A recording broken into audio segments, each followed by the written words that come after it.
con este tema que hemos venido desarrollando, comenzamos a hablar de la centralidad de Cristo en nuestra santificación, de cómo para nosotros crecer en la vida cristiana necesitamos que la gracia de Dios en Cristo Jesús, el Evangelio, continúe informándonos, continúe siendo predicada en nuestras vidas, porque a través de Cristo Jesús es que nosotros recibimos todas aquellas cosas que recibimos de su Espíritu. La predicación cristocéntrica, ¿verdad?, es necesaria. Es la predicación, como veníamos viendo la semana pasada, que habla de Cristo y este crucificado. Y esto es como una pequeña expresión que abarca toda la obra, la persona y la obra de Cristo a favor de su pueblo.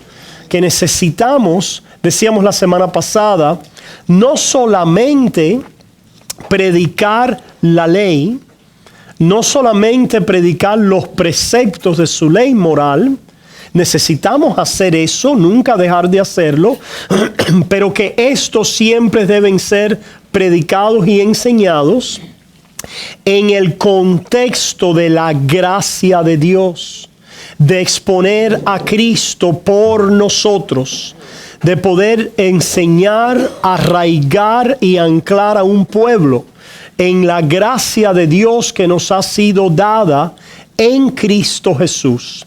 Queremos darle seguimiento a estas ideas con la tesis número 15 que comenzamos la semana pasada. Y en esta tesis vemos la centralidad de Cristo en las Escrituras. La centralidad de Cristo en las Escrituras.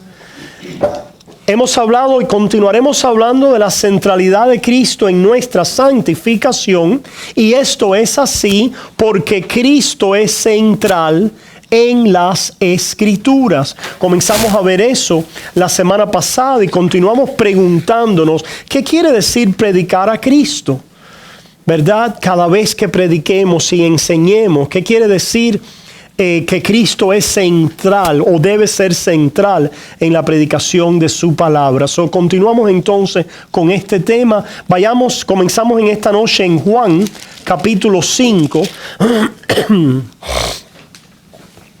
Juan capítulo 5, un versículo que leímos la semana pasada. Vamos a comenzar allí en Juan 5, versículo 38 al 40.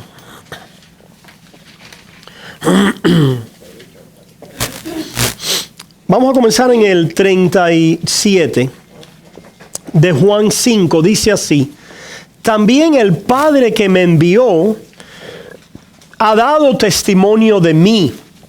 Nunca habéis oído su voz, ni habéis visto su aspecto, ni tenéis su palabra morando en vosotros, porque a quien él envió, vosotros no creéis.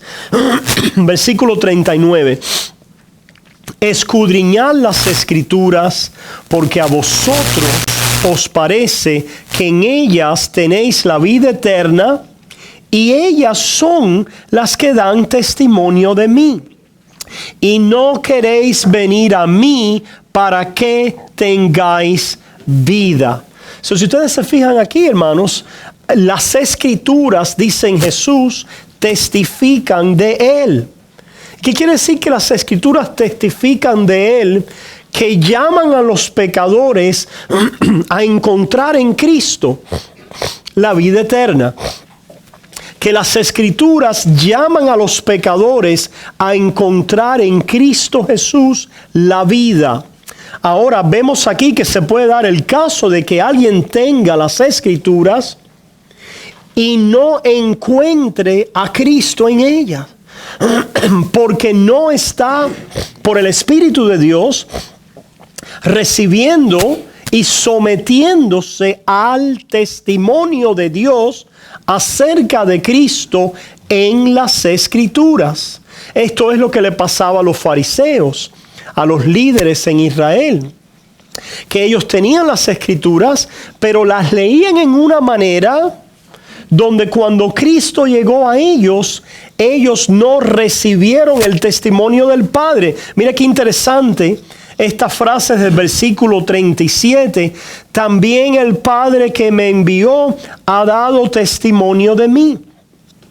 Dice en este mismo libro de Juan, que es que Ruslan está enseñando en los domingos, en el capítulo que sigue, va a decir: los que son enseñados del Padre vienen a mí.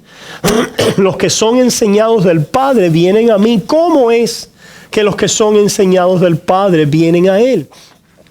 Las Escrituras testifican de Cristo y se les abre el entendimiento entonces a los pecadores que las Escrituras los están llamando de parte de Dios a venir a Cristo Jesús para tener vida eterna. Por eso es que dices: ni habéis visto su aspecto, nunca habéis oído su voz. Dice entonces: ni habéis visto su aspecto.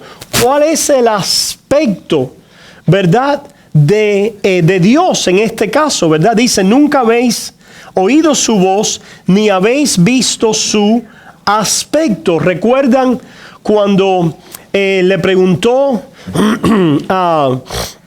allí en Juan 14, si recuerdan? Un momentico, vamos a Juan 14. Tomás le pregunta a Jesús en el versículo 5: no sabemos a dónde vas, ¿cómo pues podemos saber el camino? Jesús le dijo, versículo 6, yo soy el camino y la verdad y la vida. Nadie viene al Padre sino por mí. Si me conocieseis, también a mi Padre conoceríais. Y desde ahora le conocéis. Y ahora miren esto, hermanos, y le habéis visto. Cristo es la revelación del Padre. Y ahora le pregunta a Felipe: Señor, muéstranos al Padre y nos basta. Los hombres, y esto es algo a pensar y a meditar, hay una incredulidad que se manifiesta en querer ver las cosas de Dios fuera de Cristo. Hay una incredulidad que se manifiesta en querer ver las cosas de Dios fuera de Cristo. Ejemplo, Felipe. Cristo les acaba de decir a ellos: creéis en Dios, creed también en mí. Yo soy el camino, la verdad y la vida. El que me ha visto a mí conoce al Padre, ¿verdad? Y Felipe no le es suficiente y quiere ver al Padre. No, eso no es suficiente. Muéstranos al Padre. Eso, hermanos, es una manifestación de incredulidad. Porque toda revelación del Padre, y a propósito, toda revelación, podemos decir también del Espíritu de Dios, es a través de Cristo. Lo que el Espíritu revela es a Cristo. Y el Espíritu revela a Cristo para así revelar al Padre. Ustedes no se preocupen, ni el Padre ni el Espíritu se ponen celosos de tener una centralidad y de estar enfocados en Cristo Jesús. Ningún celo. Porque el Padre envió a Cristo a dar testimonio de Él. Y el Padre y el Hijo envían el Espíritu Santo para que el Espíritu Santo, revelando a Cristo, el mundo pueda conocer al Padre. De esta manera funciona. Así evitamos los errores de lugares, ¿verdad? Donde a veces dicen, pues, este mes es el mes del Padre y vamos a adorar al Padre, y el próximo mes es el mes donde vamos a adorar al Hijo. Y el próximo mes es el mes donde vamos a adorar al Espíritu Santo. Esto ha pasado en iglesias, ¿verdad? Y simplemente, hermanos, es una ignorancia.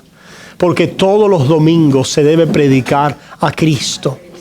Una centralidad en la persona y en la obra de Cristo honra al Espíritu Santo, que es al quien que es el que está revelando a Cristo, y honra al Padre, que es honrado con el Hijo y a través del Espíritu Santo. Amén. De esta manera nos centramos en la persona y en la obra de Cristo, que revela al Dios Trino en nuestras vidas. Jesús le dice a Felipe, cuando él le pregunta, Señor, muéstranos el Padre y nos basta. Jesús le dijo, tanto tiempo hace que estoy con vosotros y no me has conocido, Felipe. El que me ha visto a mí, ha visto al Padre. ¿Cómo pues dices tú, muéstranos el Padre? ¿No crees que yo soy en el Padre y el Padre en mí?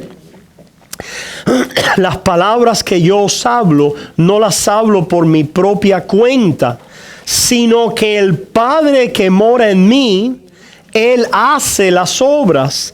Creedme que yo soy en el Padre y el Padre en mí. De otra manera, creedme por las mismas obras. A propósito, el Padre y el Hijo, ambos, tienen la misma sustancia o esencia de divinidad. Ambos son divinos, pero son dos personas distintas. El Padre no es el Hijo, ¿verdad? El Hijo no es el Padre. El Padre no es el Hijo no es el Espíritu Santo no es el Padre y el Hijo, pero los tres son uno, compartiendo la esencia, la sustancia divina, de divinidad, un solo Dios en tres personas, que se revela a través de Cristo Jesús, en la obra del Espíritu a favor de pecadores, para traernos a comunión con este Dios Trino, comunión eterna con Él en Cristo Jesús y a través de Él. Hermanos, de esta manera entonces vemos, volviendo a Juan 5, lo que está queriendo decir Jesús. Ustedes no conocen al Padre, no habéis oído su voz, no conocen su aspecto. El aspecto, a propósito, el aspecto de Dios no es que Él sea rubio o de ojos negros o alto o pequeño. El aspecto de Dios tiene que ver con lo que dijo Jesús en Juan 14 que acabamos de leer. Las obras que yo hago son las obras del Padre. Las palabras que yo digo son las palabras del Padre. El aspecto de Dios aquí tiene que ver con el aspecto moral, espiritual de las características del Padre reveladas en el Hijo. El Dios de santidad, el Dios de justicia, el Dios de amor, el Dios de misericordia, el Dios que justifica al impío, el Dios que santifica, el Dios que libera, el Dios que hace todas las cosas nuevas. Todas las declaraciones que caracterizan al Hijo, caracterizan al Padre. ¿Verdad? La única declaración que no es igual es la siguiente: el Hijo no es el Padre. Y el Hijo que muere en la cruz, ¿verdad? Muere el Hijo, no muere el Padre. En su rol y en su función y en su persona como Hijo es diferente, pero todos los demás predicados, todo predicado que usted pueda hablar acerca del Padre en términos de sus características, que lo conocemos a través del Hijo. Nadie puede venir a tener una interacción con el Padre, a conocerlo en sus características, si no es a través de Jesús.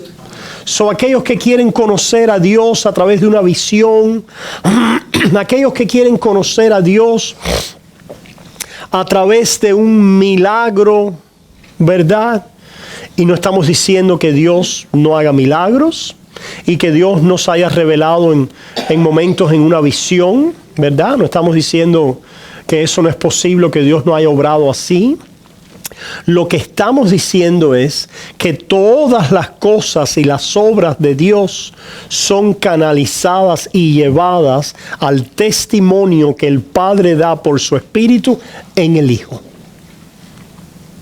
La revelación de la cruz. Esto es lo que Lutero llamaría la teología de la cruz.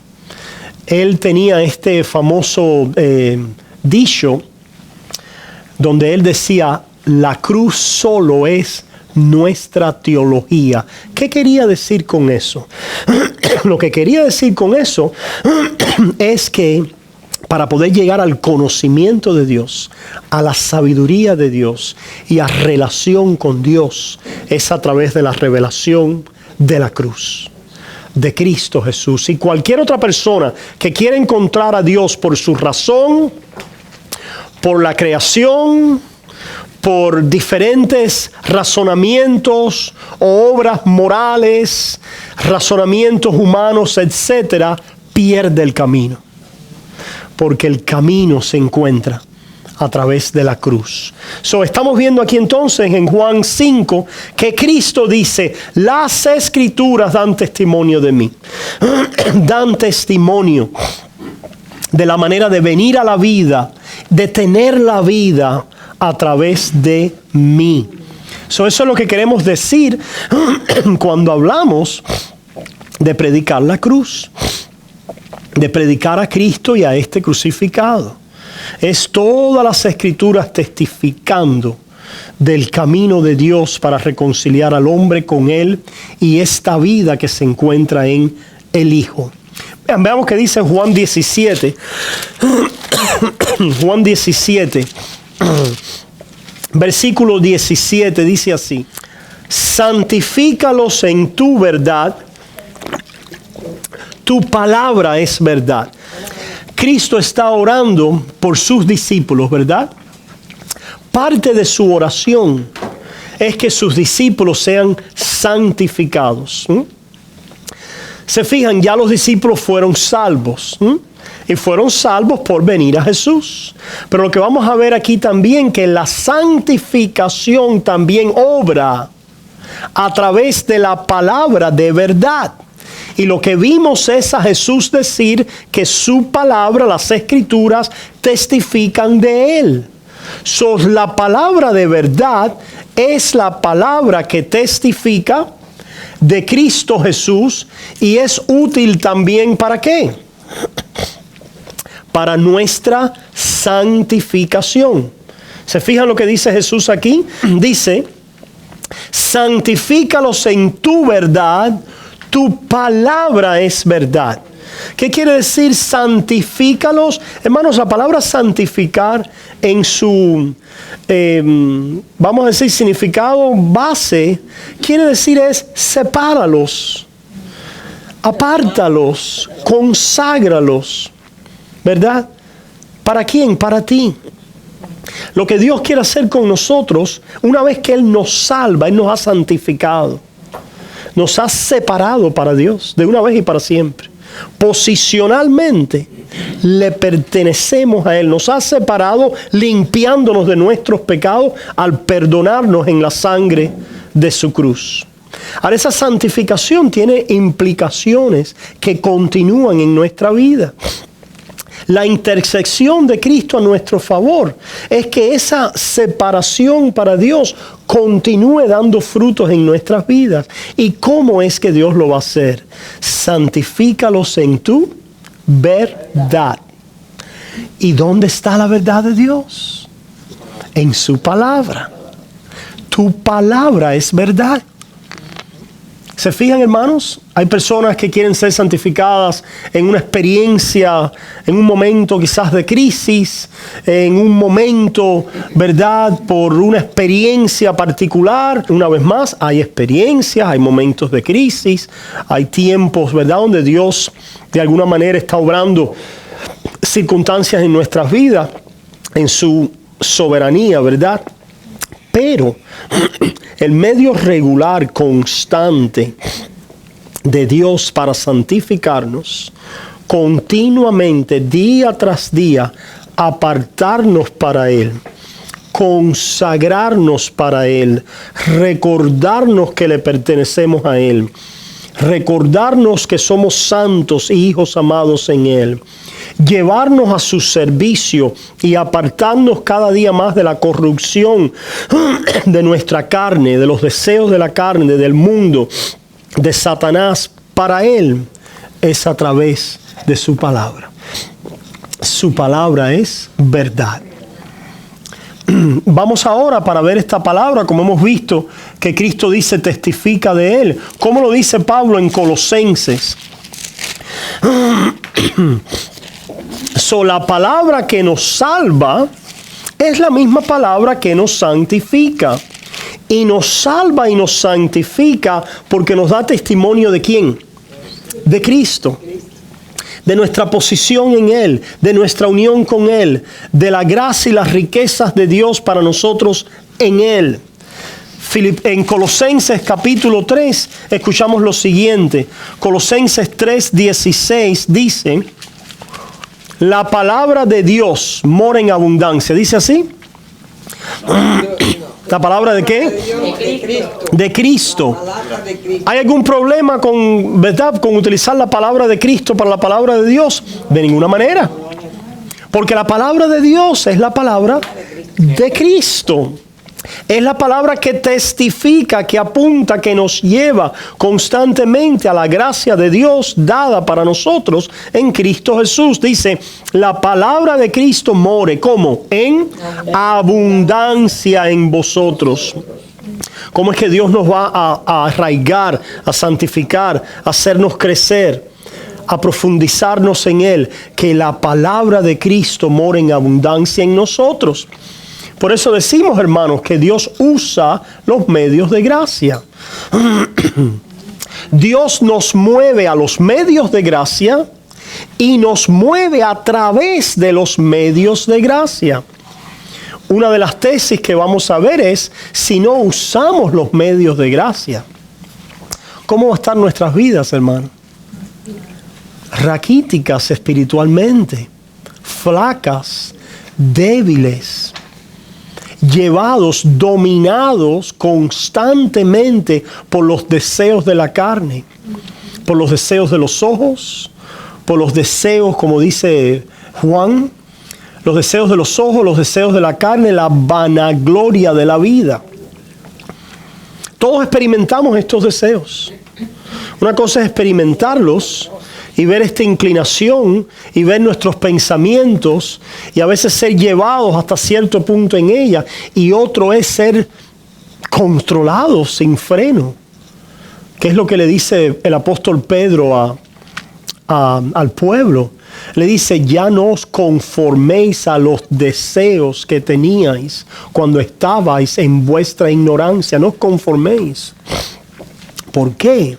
Porque ya no son de esos deseos. Están en vosotros, pero no son, ellos no es vuestra identidad. Son deseos engañosos, ¿verdad? Son deseos engañosos. ¿Cómo es que Dios nos va a ayudar para luchar en contra de ellos, a donde ellos nos quieren llevar? ¿A dónde nos quieren llevar esos deseos, hermanos? A pecar. Apartarnos de nuestra paz en Cristo Jesús. A propósito, hermano, el pecado nos roba la paz. Porque la paz está en permanecer en su palabra, en nuestra posición en Él, en la confesión de nuestros pecados, en la súplica de ayuda constante de Él, en Cristo Jesús, al ver que le pertenecemos. Ese es el hacedor de su palabra. El hacedor de su palabra es el que ve la palabra de Cristo y dice, es mía, pertenece a mí, y clama su palabra delante del Padre. Está moviéndose conforme a lo que Cristo nos enseña que nos pertenece. Permanecemos en ella. El que permanece en mí y mi palabra en él tendrá mucho fruto. Mucho fruto, ¿verdad? Hermanos, en esto no hay misterio. No hay misterio, ¿verdad? Y nosotros lo sabemos, necesitamos la palabra de Cristo. Necesitamos la palabra de Dios.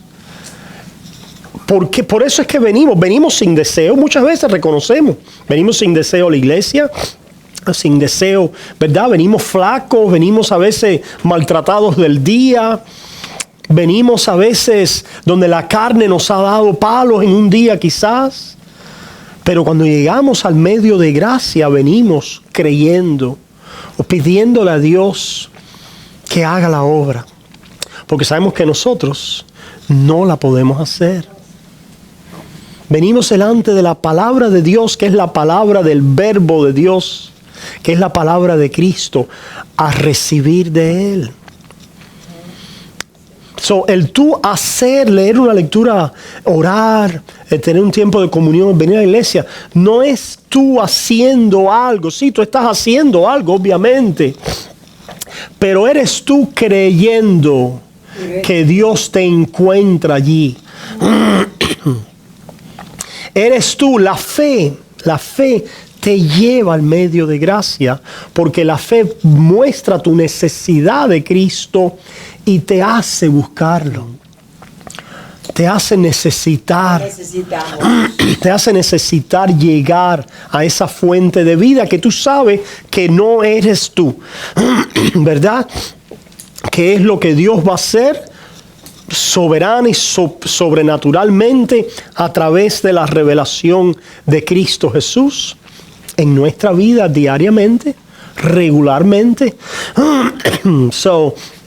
Cuando nos sintamos caídos espiritualmente, flacos espiritualmente, constantemente cediendo al pecado, constantemente atravesando esa línea del pecado hasta sus últimas consecuencias. Hermano, hay una razón. La palabra de Cristo no está morando abundantemente en tu vida. Búscalo. Búscalo. Acércate a Él, porque Él está cerca. Es lo que dice Santiago, acercaos a Él y Él se acercará a vosotros. Precisamente creo que es una manifestación del medio de gracia, que Él está ahí para ser tenido de nosotros, para ser disfrutado, para ser poseído por nosotros como sus hijos. Pero acerquémonos a Él. Él lo hace ahora. Y dice, bueno, yo voy a esperar a que Él lo haga. No, necio. No seas necio. Esperar a que Él lo haga. Una vez más, hay una oportunidad de vida. Hay un día hoy. Búscalo. Búscalo, tírate de rodillas, abre su palabra, clama a Él, confiesa tus pecados, pídele a Él, búscalo. Y vas a ver su obrar en tu vida. Él lo va a hacer. Reconoce que no eres tú, ni lo vas a poder hacer tú. Reconoce tu impotencia, reconoce tu hueco, tus maldades, reconoce tus malos deseos y tus inclinaciones al pecado. Y clama a Dios, porque Él es el Padre amante que te va a socorrer día a día. Día a día. La palabra de Cristo mora en abundancia en vosotros, enseñándoos y exhortándoos unos a otros en toda sabiduría. ¿Cuál es la sabiduría de Dios? Cristo Jesús. Cristo Jesús. Y ahora aquí ven otro medio de gracia en acción. Cantando. Con gracia en vuestros corazones al Señor, con salmos e himnos y cánticos espirituales. Por eso decimos que los cantos en la comunión del cuerpo es otro medio de gracia. ¿Qué debemos cantar? ¿Qué es lo que hace que un salmo, que un himno, que un cántico sea espiritual? ¿A quién revela el Espíritu y de quién testifica el Espíritu? De Cristo Jesús. Y Cristo Jesús es revelado en su palabra. Son nuestros cantos, nuestras canciones, nuestros salmos, ¿verdad? Deben tener el contenido de su palabra, en diferentes palabras, no tienen que ser las mismas palabras, no tenemos ahora que ir al extremo de que tenemos que cantar solamente una salmodía, ¿verdad?, estricta, como hacen muchas iglesias, respetamos esos conceptos, pero canciones espirituales que nos hablan de Cristo Jesús a nuestro favor, de su persona, de su obra, de la gran liberación y redención que Dios ha obrado a nuestro favor, de la gracia de Dios, de la cruz de Dios por nosotros, de nuestra posición en Él, de nuestras riquezas en gloria en Cristo Jesús. Cantemos esas canciones, escuchemos esas canciones, hablemos a nosotros esa palabra de Cristo y cantemos los unos a los otros esas canciones. Por eso es que decimos cuando cantamos, y dice el profeta, que Dios canta sobre nosotros. Porque es un medio de gracia. Porque Dios allí está haciendo algo con su pueblo y en medio de su pueblo cuando cantamos en el Espíritu. Una vez más, ¿qué es cantar en el Espíritu? Orar en el Espíritu. ¿Qué cosa es? Toda aquella oración, canto, palabra que testifique de Cristo, que nos lleva a Cristo Jesús. Por eso creemos que la oración y el modelo de oración del Padre Nuestro es un medio poderoso también. Tuvimos una serie de estudios al respecto. Yo lo quiero traer otra vez, quizás, en una serie de estudios sobre devoción cristiana, vida cristiana, cómo orar. Es decir, ciertamente el Espíritu nos va a llevar a ciertas declaraciones de su palabra, de testimonio del Espíritu en Cristo Jesús a nuestro favor, para sacarnos de nuestro hueco, de nuestras miserias, de nuestras debilidades, de nuestras maldades, y llevarnos a la paz en Cristo Jesús, que es la paz de la confesión de pecado. El arrepentimiento, que no es obra, es voltearnos a Cristo. Es eso. Es el voltearnos a Jesús sabiendo que lo necesitamos. Y voltearnos a Él con nuestros pecados para el perdón y la renovación de nuestras vidas. Y de ahí vienen los frutos de arrepentimiento. Vayamos entonces, hermanos, a ver qué dice en Lucas 24 y 27. ¿Cómo esta palabra testifica de Jesús? Lucas 24, 27 dice: y comenzando desde Moisés y siguiendo por todos los profetas, les declaraba en todas las escrituras lo que de él decían. ¿Se fijan? Comenzando desde Moisés, el Pentateuco, Génesis a Deuteronomio, y siguiendo por todos los profetas, les declaraba en todas las escrituras lo que de él decían.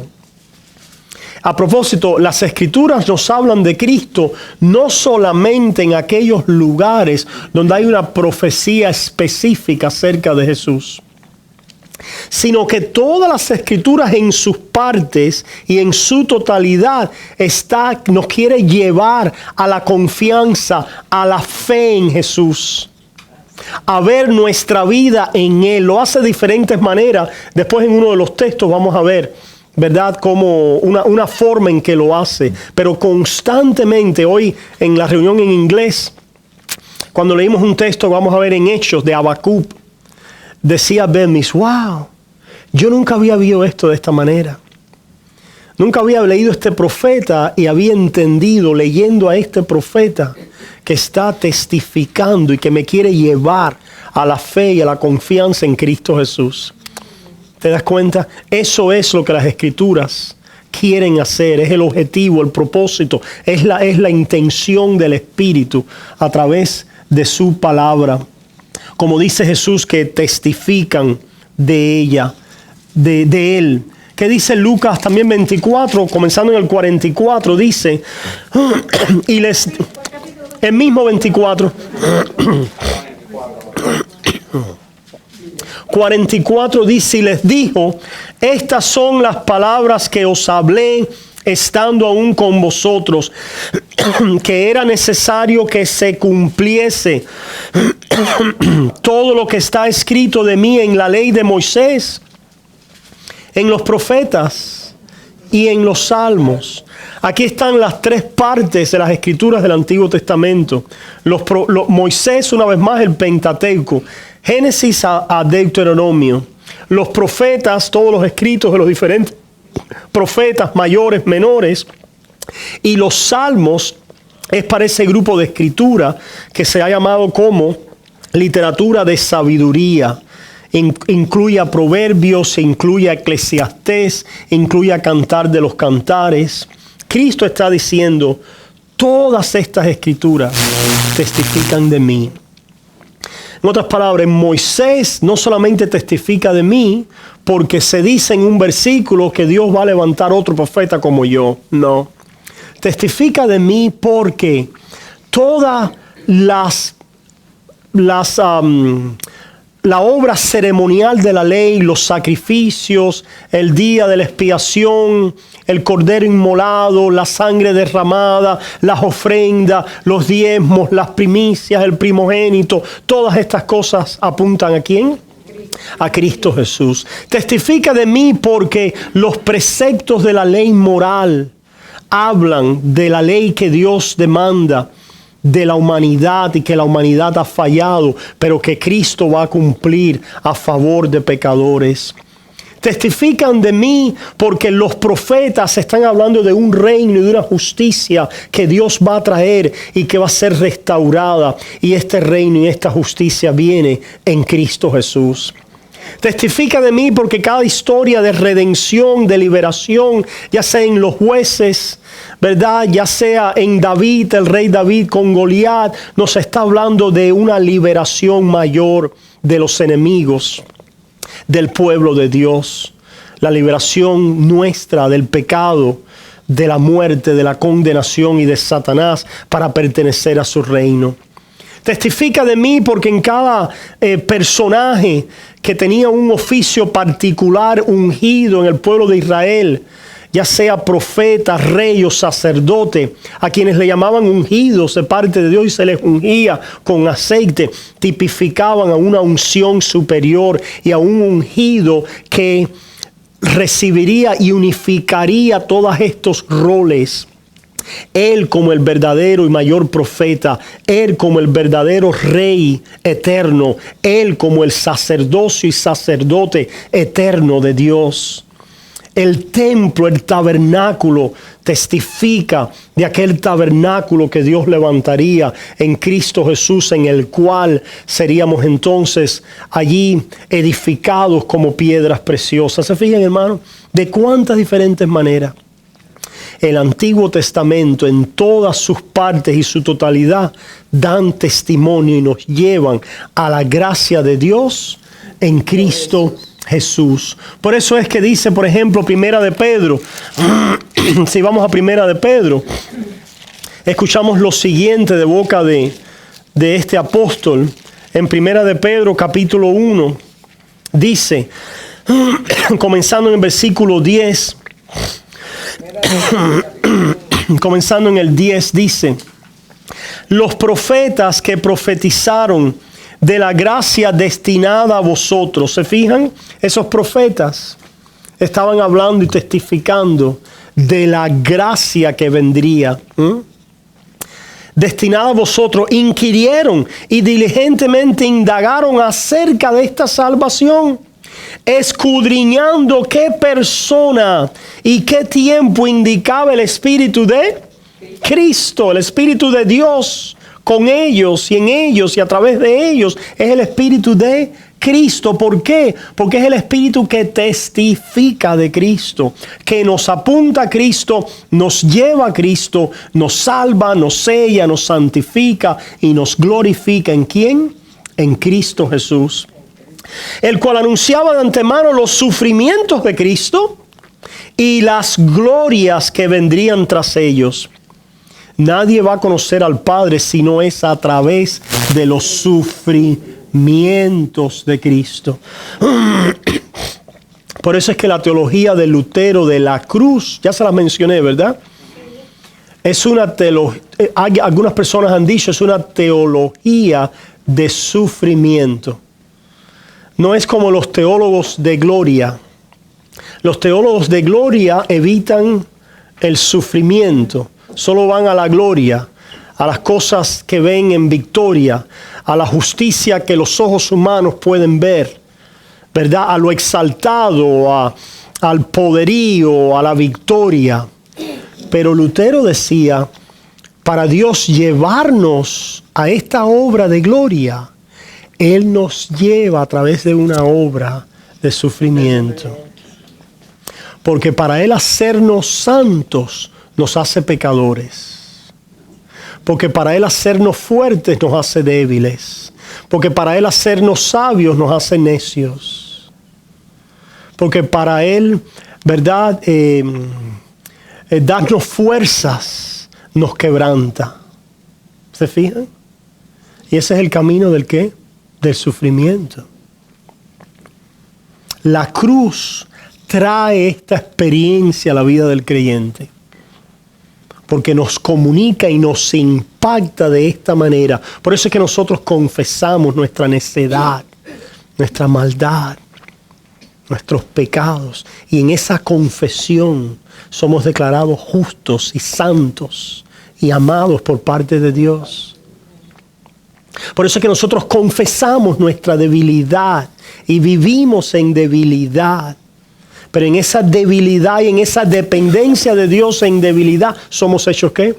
Fuertes y fortalecidos en el Espíritu. Pero nosotros confesamos nuestra ceguera y cómo perdemos el camino y la necesidad de vista espiritual que no la tenemos en nosotros mismos. Y en esa confesión y en esa necesidad recibimos luz y vista de parte de Dios. Esas son las dinámicas de la teología de la cruz de Lutero, ¿verdad? Que tiene que ver con el que somos simultáneamente justos y pecadores, santos y pecadores. Que en la confesión, como le decía Pablo a su pastor joven Timoteo, este es un dicho fiel y digno de aceptación, que Cristo Jesús vino al mundo a salvar a los pecadores, de los cuales yo soy el primero. Esa confesión, ¿verdad? Está aquel que encuentra su santidad.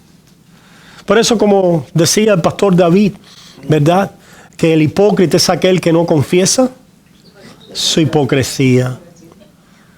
Porque confesando nuestra hipocresía encontramos nuestra sinceridad en Cristo. ¿Se fijan?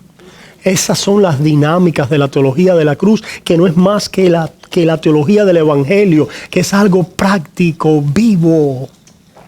Impacta nuestras vidas. Allí en lo secreto, en lo íntimo, donde nadie nos ve, esto está obrando en nuestros corazones. Y esta es la sabiduría de Dios, la ciencia de Dios, el entendimiento de Dios, el temor de Dios, que es el principio de toda sabiduría.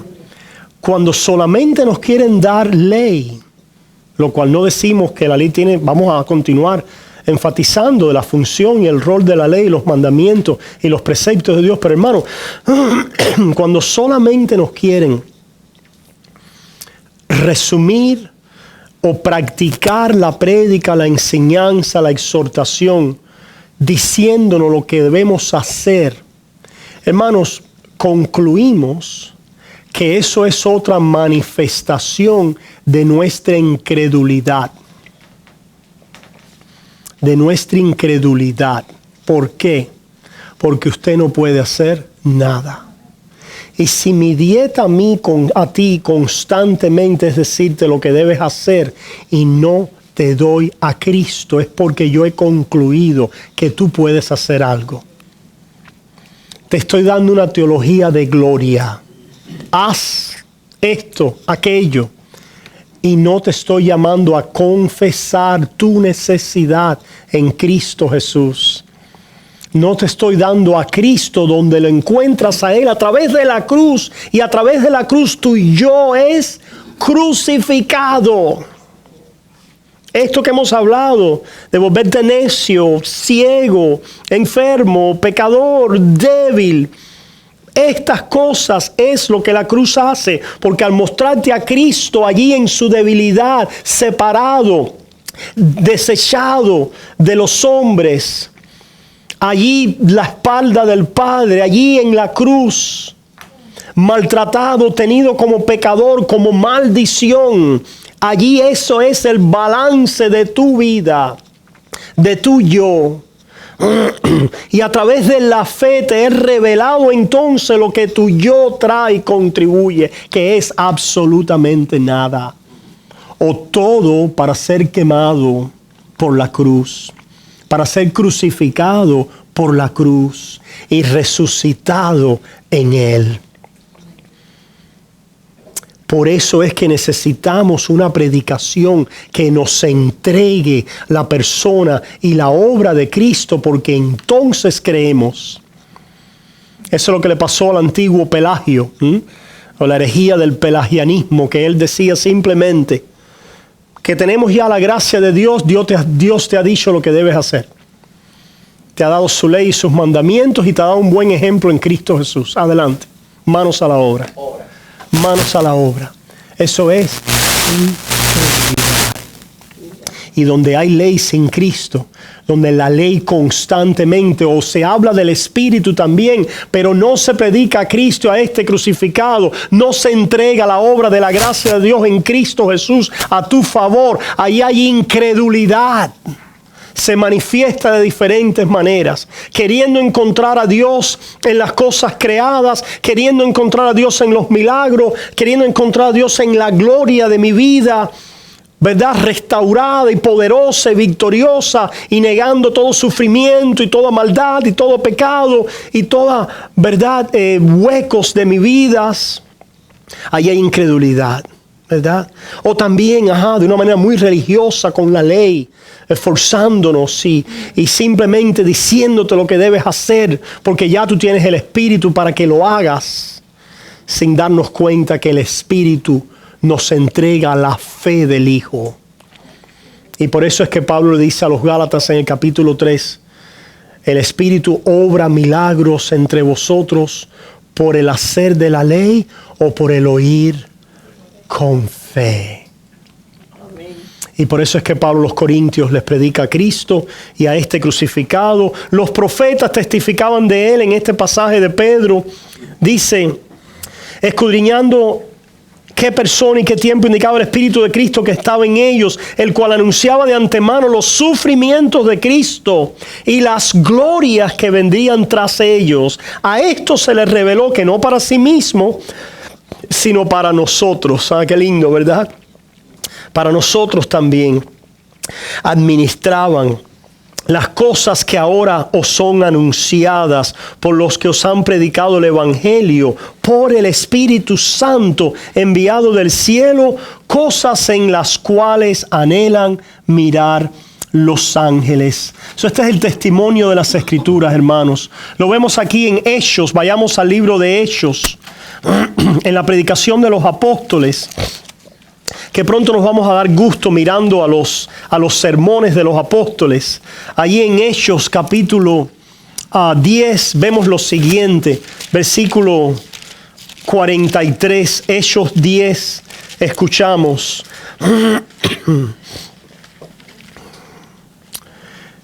Versículo 43, de Cristo dan testimonio todos los profetas, que todos los que en él creyeren recibirán perdón de pecados por su nombre. ¿Se fijan? Los profetas dan testimonio de ¿para qué? Para recibir el perdón de los pecados por su nombre.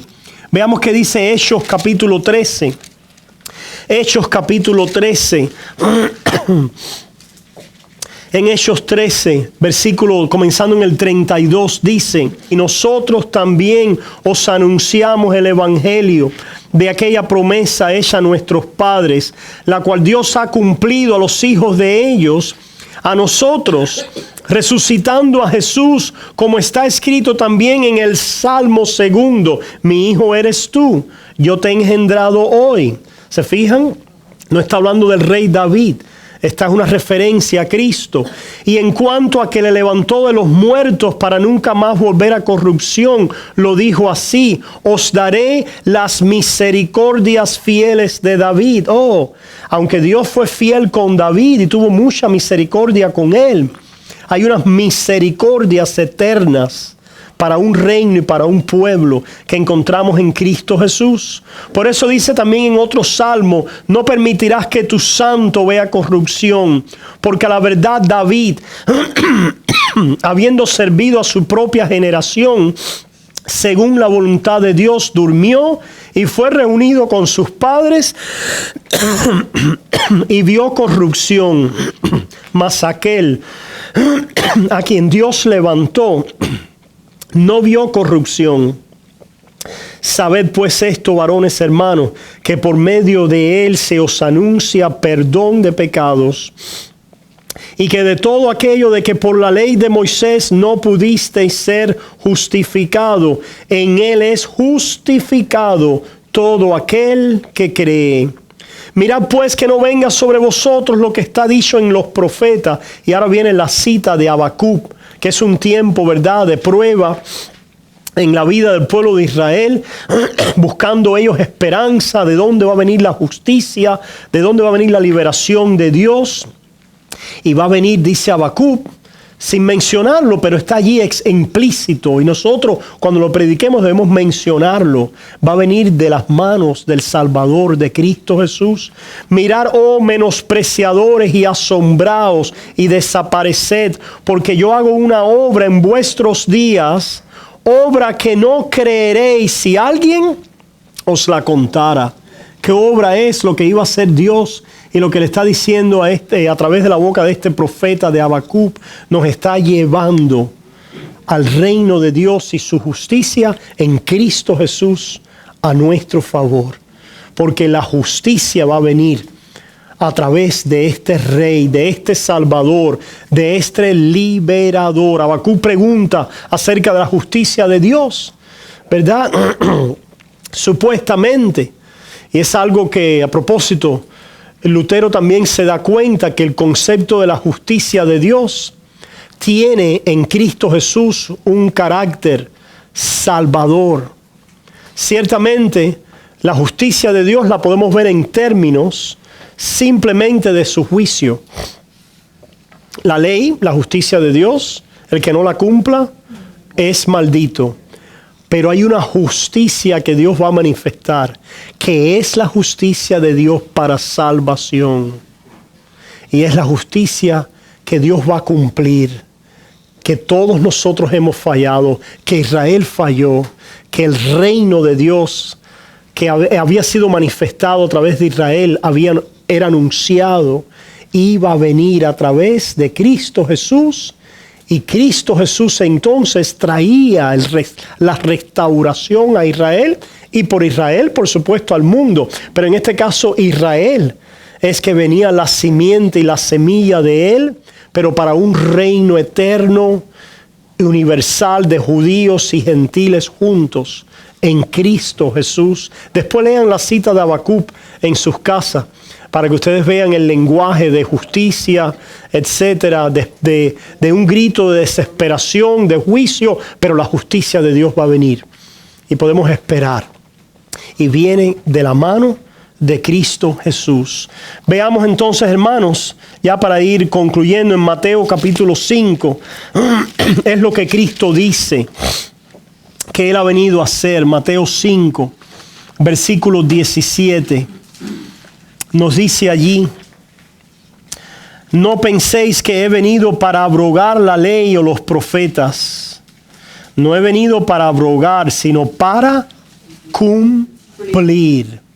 La ley del Pentateuco de Moisés y la ley que los profetas llaman al pueblo a cumplir es la misma ley que va a testificar y que nos va a llevar a Cristo Jesús. para entregarnos entonces a través de Jesús el cumplimiento de la ley por nosotros, a nuestro favor, para que podamos heredar delante de Dios por la fe, a través del perdón de nuestros pecados, a través de aquel que es la justicia de Dios para su reino. Yo no he venido para abrogar, sino para cumplir esta ley. Vayamos ahora a Romanos capítulo 10. Y en Romanos capítulo 10 escuchamos lo siguiente.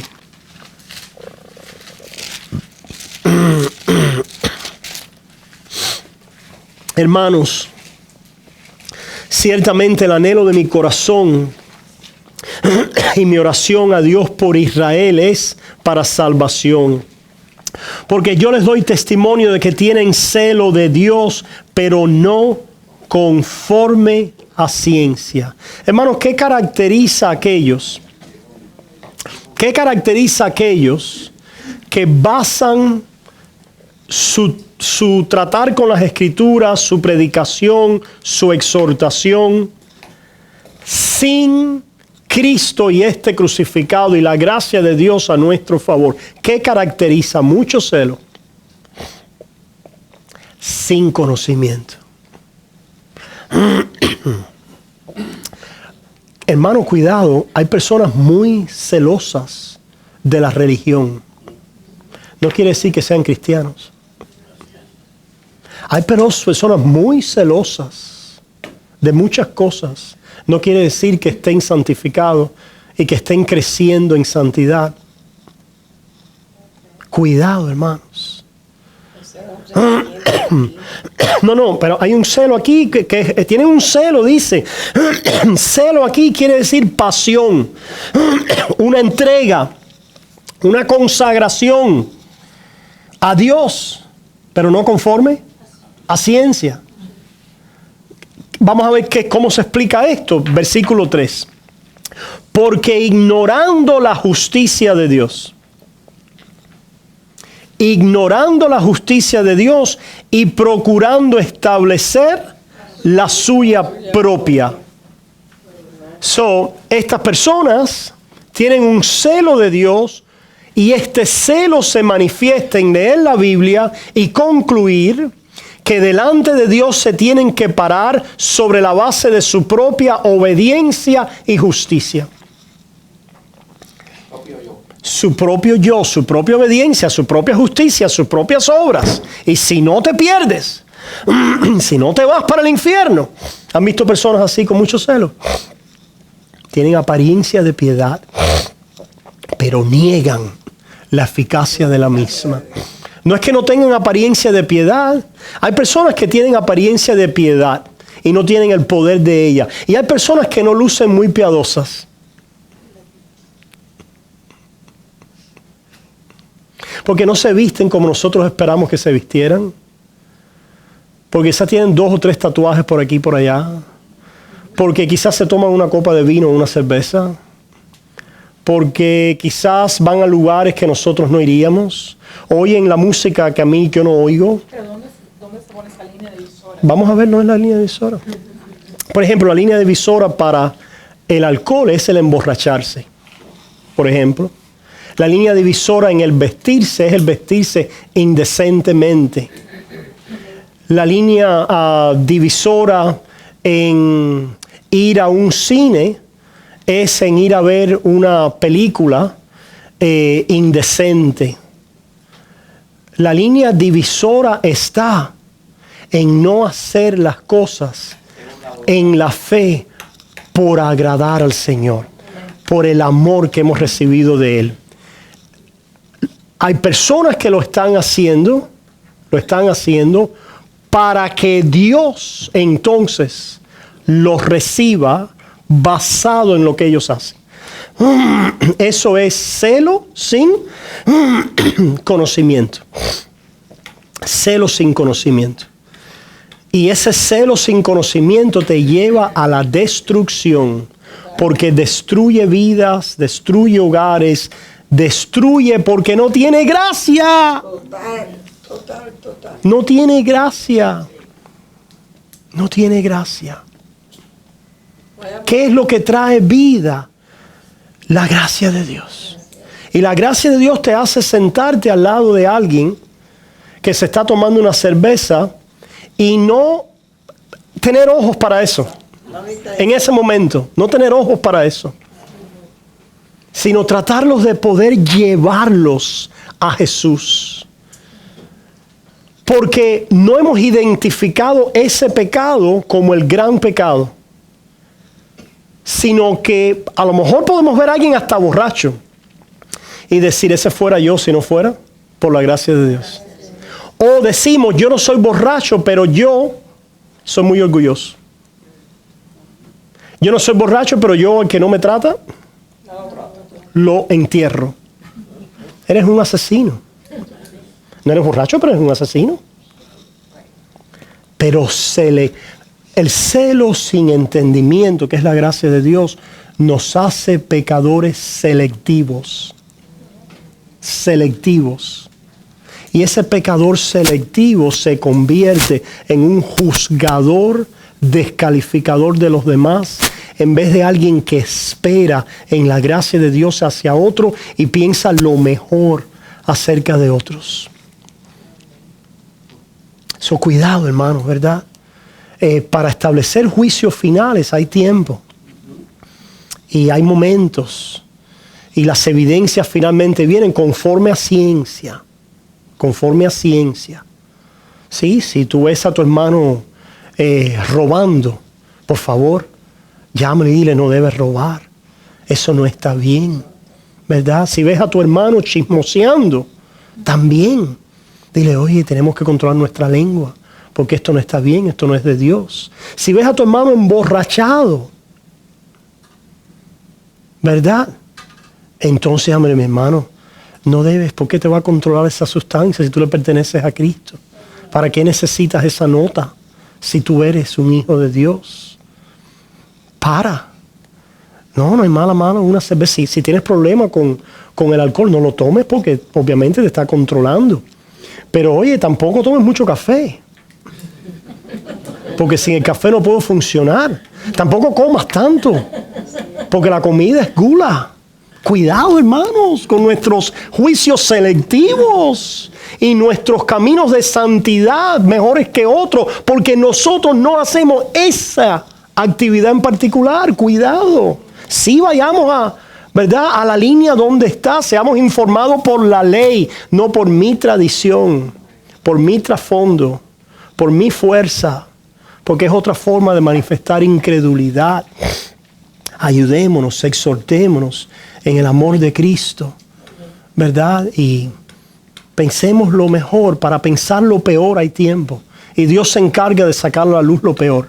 Dios se encarga, hermano, en algún momento. Aquel que no está caminando recto delante de Dios, donde nadie lo ve, se descalabra. Se descalabra. Es una cuestión de tiempo, ¿verdad?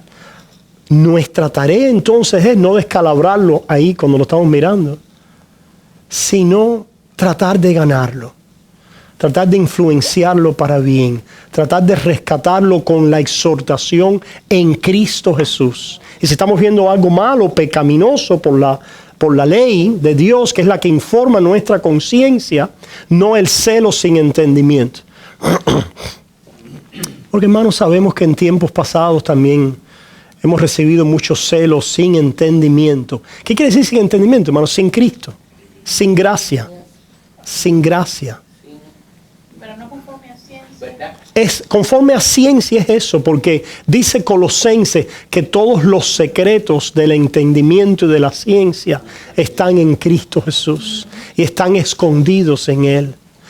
¿Por qué? ¿Por qué? Porque Dios nos gana para la vida con Él, que es la obediencia, la santidad y el fruto del Espíritu, por el perdón y por la gracia de Dios. En Cristo Jesús, así Él nos gana. Por eso es que esa es la ciencia de Dios. Ciertamente nos gana. Y debemos enfatizar esto, hermanos. Ciertamente el Señor gradualmente nos disciplina, pero el que es de Él, el Señor nos va a disciplinar, nos va a purificar, nos va a continuar llamando una y otra vez al camino de santidad. ¿Y cuál es el camino de santidad? La gracia de Dios en Cristo Jesús. Donde allí escuchamos que somos de Él y que le pertenecemos y comenzamos a evaluar circunstancias y situaciones en nuestra vida y a pensar, ¿esto le agrada a Dios o no? Yo soy un hijo de Dios. Yo le pertenezco a Él. ¿Qué necesidad tengo yo de ser arrastrado por este deseo de mi carne? ¿Para qué decimos esto, hermanos? Ciertamente entre nosotros va a haber personas más débiles que otras. Y a veces pecamos en esto, ¿verdad? Porque ciertamente, aunque no queremos caer bajo la tiranía del hermano débil, porque hay una tiranía del hermano débil. No queremos caer bajo la tiranía del hermano débil. Queremos amar al hermano débil y esperarlo. Pablo decía, yo compro la carne donde la compro y yo la oro por ella, ¿verdad? Y yo no sé si, no pregunte si se la ofrecieron a Changó, se la ofrecieron a Yemayá. Esto, bueno, no era en aquel tiempo así, ¿verdad? Se la ofrecieron a Júpiter o se la ofrecieron... Un ídolo no es para Pablo, si un ídolo no es nada. Yo doy gracias a Dios y me la como y punto. Pero hay otros hermanitos a los que les va a hacer ¿qué? De piedra de tropiezo. Porque todavía tienen esa debilidad. Eso sí, algo a pensar, ¿verdad? Y a medida que interactuamos unos con los otros, nos damos cuenta de las debilidades, de las sensibilidades los unos con nosotros. Queremos que crezcas en tu conciencia, a entender la diferencia entre el bien y el mal, y que puedas abandonar prejuicios de tu propia verdad trasfondo y que puedas entender y ser informado por la ley de Dios. Pero mientras va creciendo el hermano, hermanos, si es la carne lo que le hace tropezar, ¿qué hago? No la como. Si es la bebida lo que le hace tropezar, no la tomo delante de él. Y esto sí nos debe informar, porque es la ley del amor para esperar al hermano en el nombre del Señor. ¿Cómo nos somos informados en la línea? La ley de Dios nos los dice. La ley de Dios. No tenemos ni que en esto descubrir nada. Está allí para nosotros. ¿Verdad? Está allí para nosotros. Somos informados en nuestra conciencia acerca del bien o del mal, acerca de la ley. Pero Dios nos da la sabiduría, el entendimiento para apartarnos de ellos a través de posicionarnos en el perdón de Cristo Jesús a nuestro favor. Con amor y con misericordia nos lleva y a veces nos disciplina, ¿verdad? Cuando no estamos escuchando esa gracia de Dios. Dice, porque ignorando la justicia de Dios y procurando establecer la suya propia, no se han sujetado a la justicia de Dios. ¿Quién es la justicia de Dios, hermanos? Cristo Jesús. No se han sujetado a la justicia de Dios. Hay dos caminos. O estableces la tuya propia, que a propósito es el camino natural del hombre. ¿Por qué es el camino natural del hombre? Porque el hombre que nace con un sentido de bien y de mal, que Dios se lo pone ahí para gobernar la humanidad. Para que el mundo no sea más caos de lo que es. Ciertamente el hombre en Adán nacimos así, con un sentido de la ley instintamente de amar a Dios y amar al prójimo. Adán nació así. Después cuando el pecado nos ha hecho caer y ahora nacemos en corrupción, aún todavía traemos la llamita de esa ley natural en el corazón de la conciencia que nos hace hacer juicios de bien y de mal. Saber que si yo a este que está viviendo conmigo en mi choza, yo soy un indio, sabe Dios dónde, le meto un porrón por la cabeza para quitarle su casa, que eso está mal, ¿eh? Y no he leído los 10 mandamientos, ¿verdad? Saber que si aquel está con la esposa y yo voy y le meto 3 golpes y rape, ¿cómo se dice? Y violo a la esposa, que eso está mal, ¿verdad? Se cuenta la historia de unos misioneros que fueron a unos indios y los indios los masacraron. Dice que esos indios, después que esos indios fueron convertidos, daban testimonios que corrieron por días porque sentían que habían hecho algo malo. Hay un sentido de ley, de bien y mal en el corazón del hombre. Pero ese sentido de bien y mal no nos salva, simplemente nos acusa delante, nos enseña el bien y el mal, pero en nuestros pecados, en nuestra corrupción, nos deja allí paralizados, ¿verdad? En realidad, bajo ese conocimiento, nos empezamos a justificar más y más. Y si nos dan solo ley que simplemente explica de una manera muy clara el bien y el mal, seguimos ¿qué? Justificándonos y tratando de establecer nuestra propia justicia. Y no es hasta que vemos la justicia de Dios en Cristo Jesús.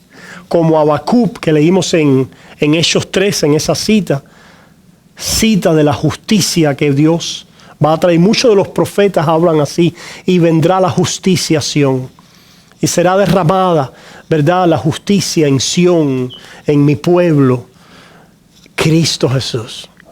Y nos sometemos a ella entonces, reconociendo nuestros pecados y nuestras maldades.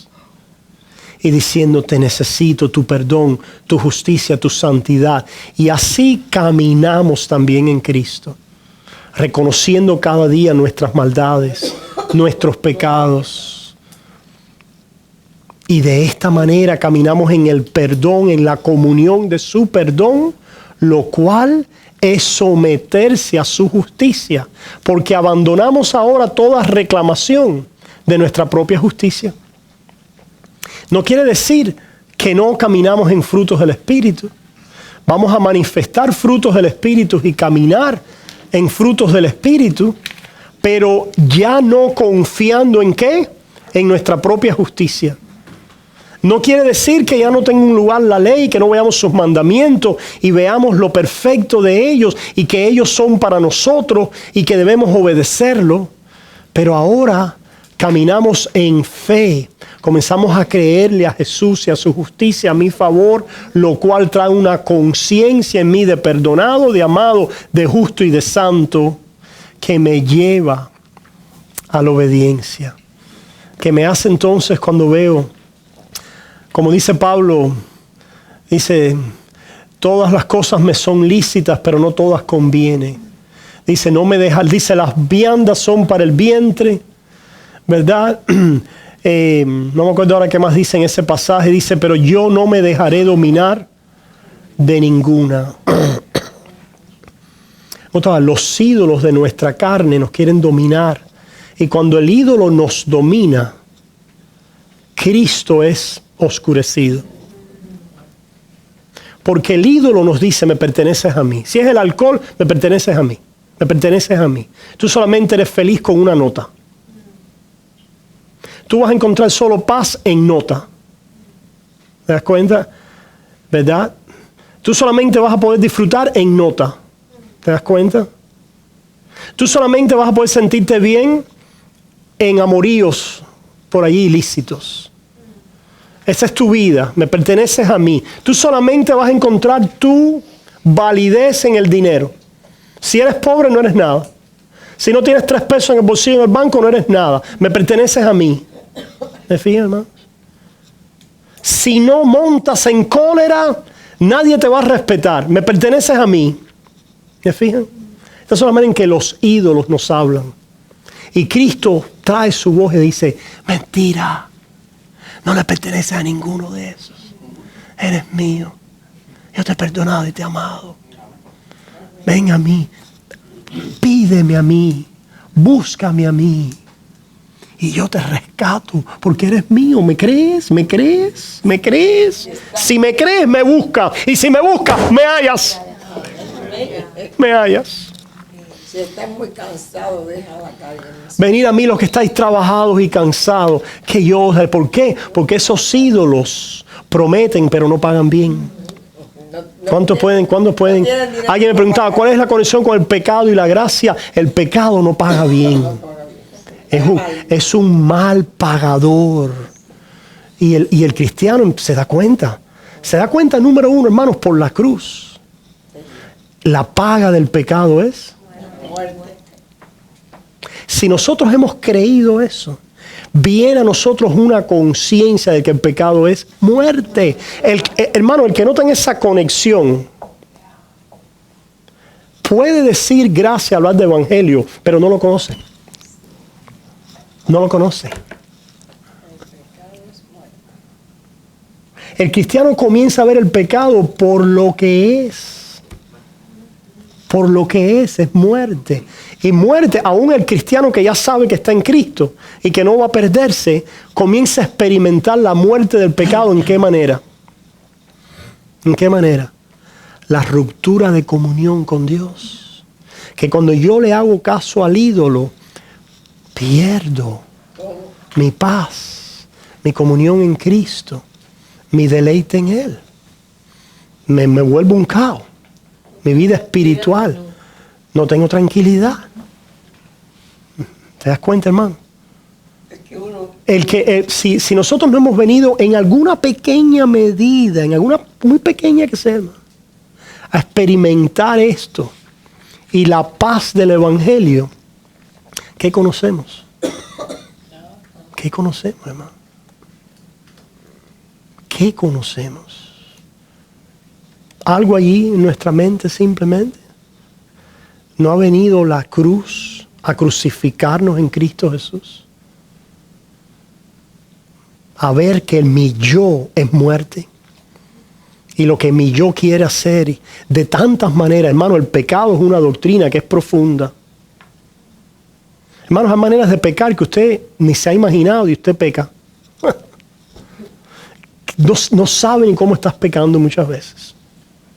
El pecado es siniestro, es algo profundo, escondido, letal.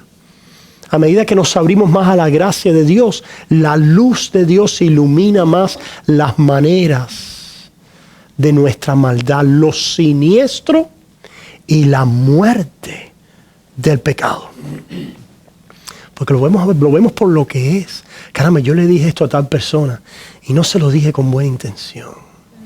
Me doy cuenta que le dije ese comentario y fue para destrucción. Qué malvado mi carne. Wow. ¿Verdad, hermanos? Sí. Y así de tantas maneras, hermanos. De tantas maneras, hermanos, que yo pudiera dar testimonio de las mías. De tantas maneras que me asombran y me aterrorizan. Pero en Cristo corro y encuentro mi paz, mi consuelo, mi refugio.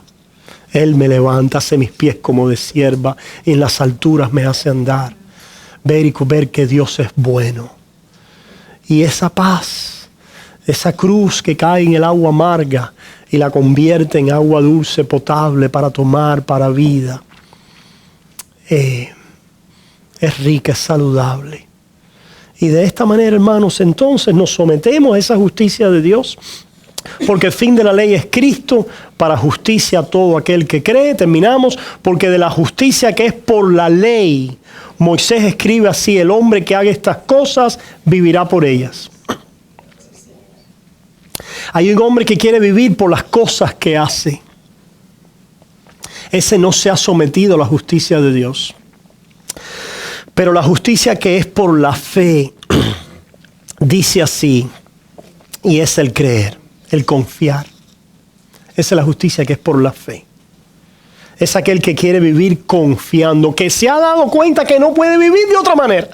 Es decir, no es que quiere, es que se ha dado cuenta. La revelación de la gracia de Dios es que venimos a comprender que no podemos vivir de otra manera.